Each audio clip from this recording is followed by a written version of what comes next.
Well, hi YouTube. Welcome everybody.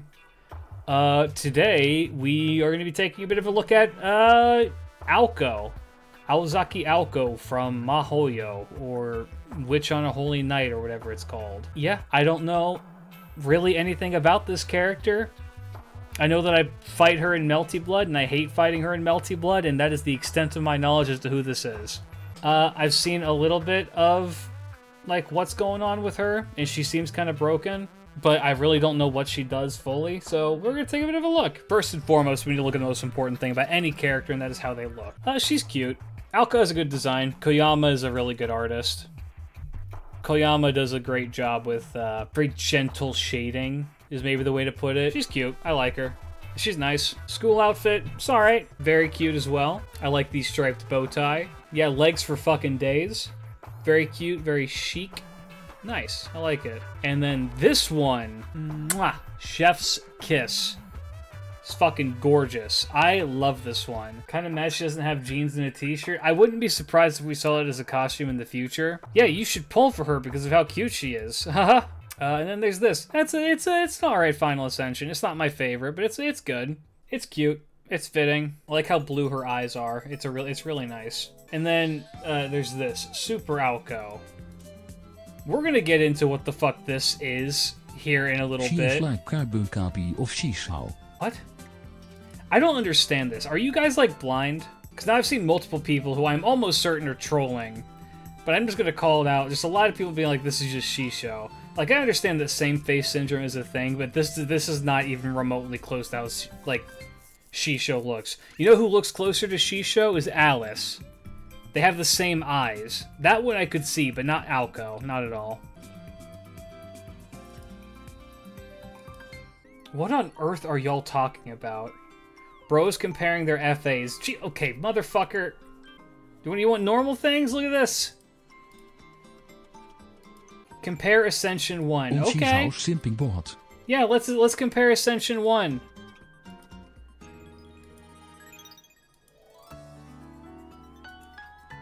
They're long-haired female anime characters with hair vents, and that's it. I don't see what you're seeing. Yeah, I see the resemblance at the degree that it's the same artist. It's just military-grade Shisho copium. It is. It's just like, it's the same artist. Of course they're gonna look somewhat similar. Like, this is not... Did not know the term was hair vents? Yeah, that's a thing. Fate fans when two pieces of art are drawn by the same guy. Holy shit, guys, it's fucking Aoko Aozaki. Look at her. Holy fuck. Guys, did no one pick up on this? This is Aoko? Holy shit, she got really tuned. Her tits are huge. Damn, Aoko got a fat cock for real. Anyway, moving on to the actual thing. All that's getting left in, by the way. I'm just gonna not edit very much of that, except for where I breathe weird. Everything else, everybody has to suffer through because chat made me do that. So what does her first skill do? This is on... Okay, this skill on its own is fucking wild. 2-turn cooldown, 20-star star bomb. That alone is fucking wild. That's actually ridiculous. Seems balanced? Oh, yeah. Instinct who? I mean, yeah, exactly. She gets the magic bullet buff. 3 of them applied to her, which increases own attack by 50% for one time by consuming one of the earliest magic bullet buffs when normal attacking with quick, art, or buster cards. Increases own attack by 50 times N% for... What does that fucking mean? Okay, so she gets the 50% attack up when attacking on all of her things. She uses all of the buffs for the extra. The extra is what uses the bullets. Okay. So, okay, her extra attack then does bonus damage based on how many of the bullets you have. Got it. Okay, interesting. And these don't have a timer. These just stay with her until she uses it. Which, honestly, extra attack... Normal attack uses 1. Normal only uses 1, extra attacks uses all. So theoretically what you want to do then is you want to have her stack these. So then you use these the one turn, you use it on the turn where you actually want to use her to attack, and then she gets the 50% on her attack with these. She can't be a solo unit, basically. I mean, no, she can. She does 50% bonus damage with all of her basic attacks, and then makes 20 stars, she's gonna crit on them as well. Yeah, so you can just stack these and then use them, like you can attack with her when you need to attack with her. Interesting. Interesting, seems good. Seems very good. 2-turn cooldown, 20-star Star Bomb that immediately makes this worth using. Second skill. Skill effect will be removed when transformed into Super Aoko, who we will get into here in a minute. Grants the buff generation for 3 turns, which charges her NP by 20% and gets her 10 stars. 3 turns each, 7-turn cooldown, 10 stars at max, not bad at all. It's kind of a basic skill, but pretty good. But 20% every turn, pretty good. And then her third skill, Back to Those Days Once More. Targetable, increases Quick Arts Buster critical strength NP generation. What the fuck is Protagonist Correction? Immunity for demerit effect when the owner will use active skills and noble phantasms, except some effects such as sacrifice and compensation demerits. So, essentially, if you put the Protagonist Correction, putting that on somebody means that they won't get their, like, think of, like, I think this is supposed to be, like, post-buff, Jean. She won't stun herself if she has this. Yeah, plot armor as a skill. Got it. Generally, Protagonist Correction buff can disable effects with demerit notation and description. This is the list of effects not covered by this. Sacrifice effects. So think Arash, fucking Baby Girl, and Habitrot. Those don't get affected. First star, not mentioned as a demerit, and the word is used consume instead of reduce, okay? To understand, consuming... Saberfront can BG loop wit her in 2 skades. Interesting. Cuckoo, consuming critical stars to gain additional effects. Oberon's End of Dream, makes sense. Kiara's, removing skill rank up buffs, okay. In the buffs to enemies such as Kyohime's Stalking. Weird. That's a weird one, okay.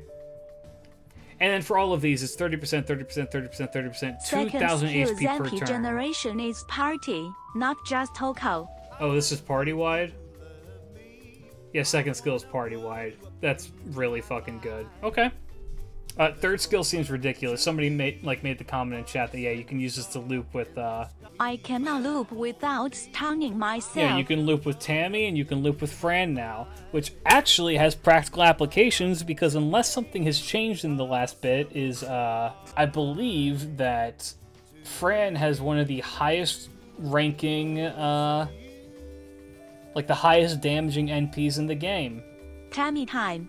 Like, doesn't Fran have, like, single target damage on her AoE NP? Or something ridiculous like that? No, they will never buff Fran. Motherfucker, read! This is an indirect buff to Fran. Okay, so her kit is kind of fucking stacked. Existence outside of the domain. This is a weirdly important buff for her. And do you know why, chat? Why would this be an important thing for her to have? That's right. Van Gogh Gaming. Our baby Van Gogh. The Go synergy is incredibly real.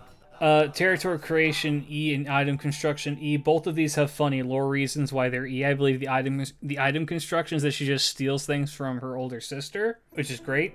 Magician C increases own debuff resist by 20%, instant kill resist by 20%, buff removal resist by 20%, and then she has the same thing as Cuckoo, turning all of her invincibility into anti-purge, which is amazing. And then her NP is that she turns into Super Aoko, permanently increases Buster performance by 20% at NP1, increases own extra attack performance permanently by 20% at NP1 as well, and then removes own second active skill buffs. And then the overcharge that she increases her own increases own crit damage by 3 turns. Now, the issue with this is that this makes Aoko a pay-to-win unit. Aren't they all? Look, they are. A lot of characters are pay-to-win, because if you have them at higher NP levels, they're going to do better. However, normally effects like this, which is like a Buster Up, is tied to your overcharge effect. That's normally tied to your overcharge effect. This is a new thing that they do. This is a very pay-to-win thing. Yes, and the Buster and extra attack damage up are both permanent. That is correct. Still better than any 5-star in Genshin. Playing Genshin makes you something. I'm choosing to be nice today because I've had bad gacha. We saw what she turns into Super Aoko. Now, what does Super Aoko do? This is the same thing they did for Jekyll and Hyde, but they're way more accessible. True, they made Jekyll and Hyde a real character. Alright, so when she becomes Super Aoko, all of her skills change. So first off, she now gets 6 magic bullets. They do the same effect. It gives herself invincibility, which actually becomes anti-purge and increases her own art's effectiveness by 20%. She has 3 arts cards as Super Aoko. Okay. So that's very good for her. 4 turn cooldown on that. I mean, that makes sense. She's doing more, so it makes sense it would cost more. Second skill. Casual 100% battery. 40 star bomb. 7 turn cooldown. Honestly, sure. That's fair. 7 turn cooldown. Guarantee crits for 1 turn. Is not bad. Not bad at all. Yeah, the first skill no longer has the crit stars up because the second skill does. Jekyll has a permanent bust buff tied to NP like Aoko, but his copies come much easier. If you are even going to remotely compare Jekyll to how Aoko plays, I don't know what to say to you. They have a similar gimmick, but it's one of them was actually polished. Alright, and then her third skill. Needs to have 100% NP gauge. It uses all of it. Increases Buster performance for 5 turns. Extra attack performance for 5 turns. Charges party's NP gauge except for the self by 50%. Reduces party's skill cooldowns except for self by fucking 2. Jesus Christ, by 2. Recovers party's HP by 5,000. That is an insane skill. This skill's fucking cracked. 8 turn cooldown is kind of a lot, but it's a fucking amazing skill, so I can understand why. There is a condition to it, which is that you have to have 100% gauge. But the second skill gives you that, so if you're really in a pinch and you need to use it, then you can. And then she gets additional passives when she is in Super Aoko form. Gets magic bullets every turn, and then gets another one every turn, so she gets 2 every turn. And then she has 10% NP for the party and 3 stars per turn for the party. Is another reason why she scales well with extra NP copies. Yes. I think the double buster should have been on Super. I mean, let's look at her NP first, okay? It's an anti-army, ignores invincibility, ignores defense, deals damage to all enemies, which scales with the extra damage to them. Wait, what? Oh, by the magic bullets, I see. It consumes the magic bullets to use, and then does bonus damage based on that, and then reduces their defense. AoE... fucking nuke. It's pretty good.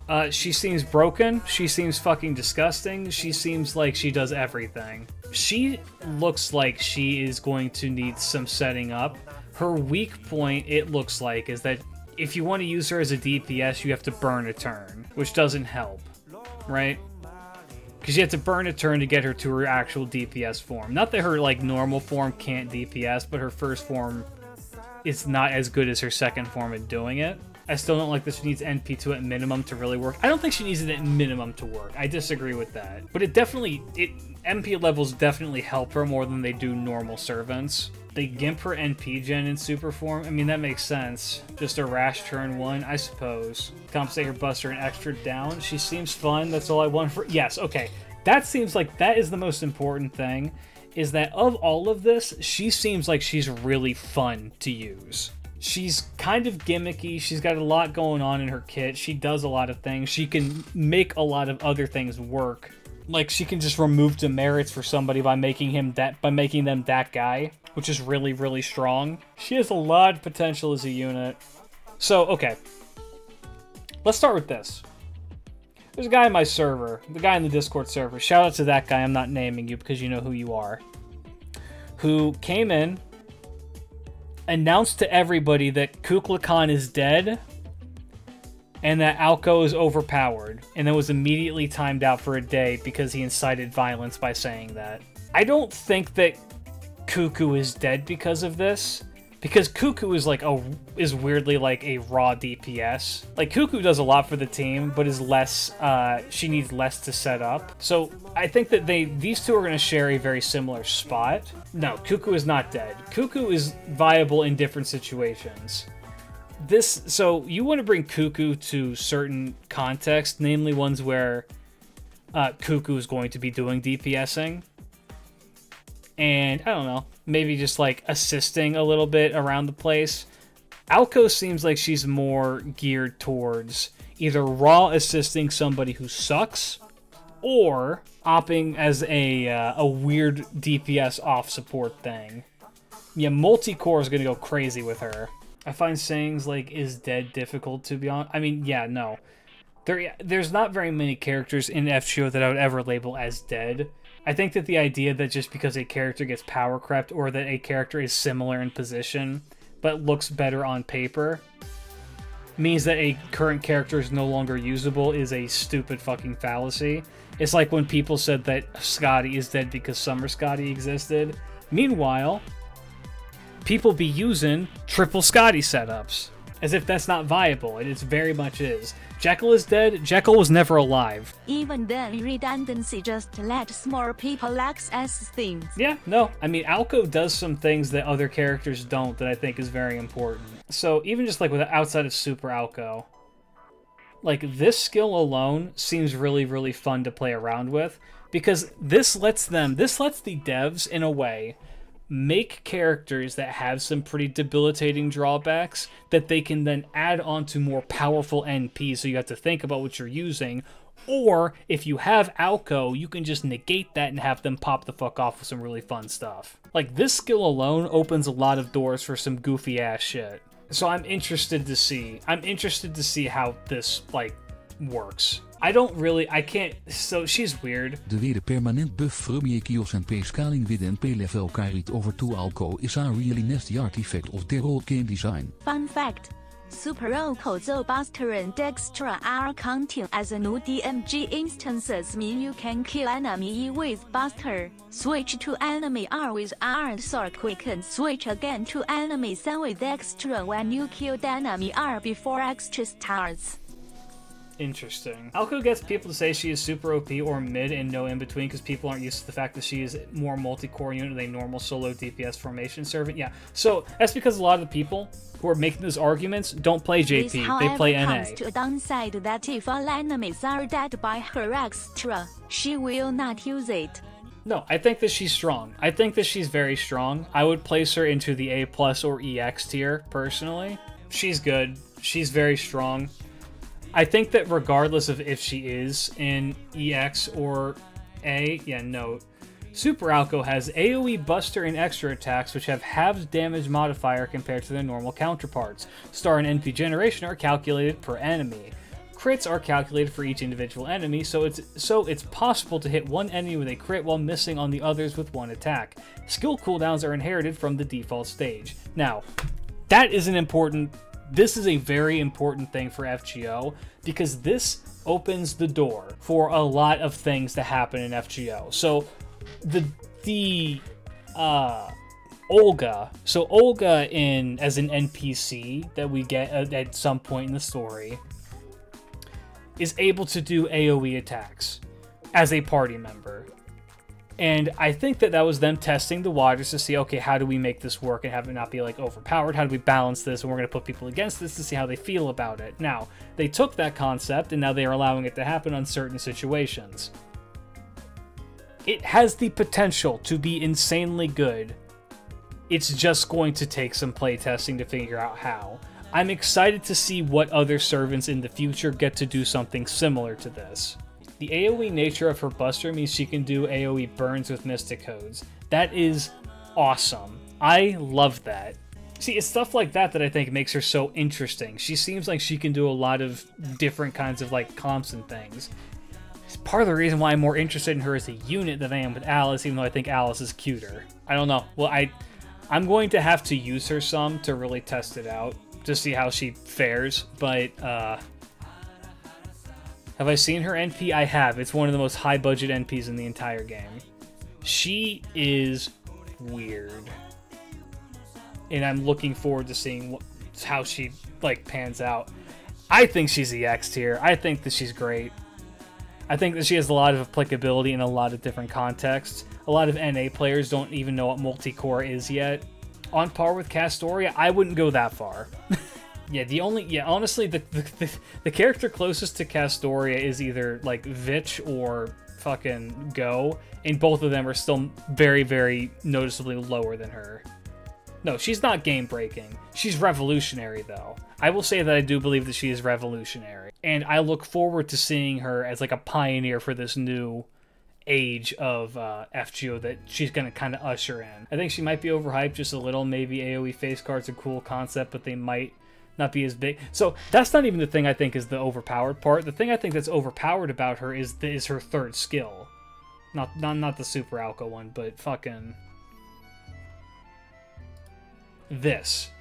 I think that this is what opens up the most opportunities for things in the future. This seems insane. And then the ability to then switch to a better version of herself if you need it is also amazing. Will she be out in NA? 2 years. So start saving.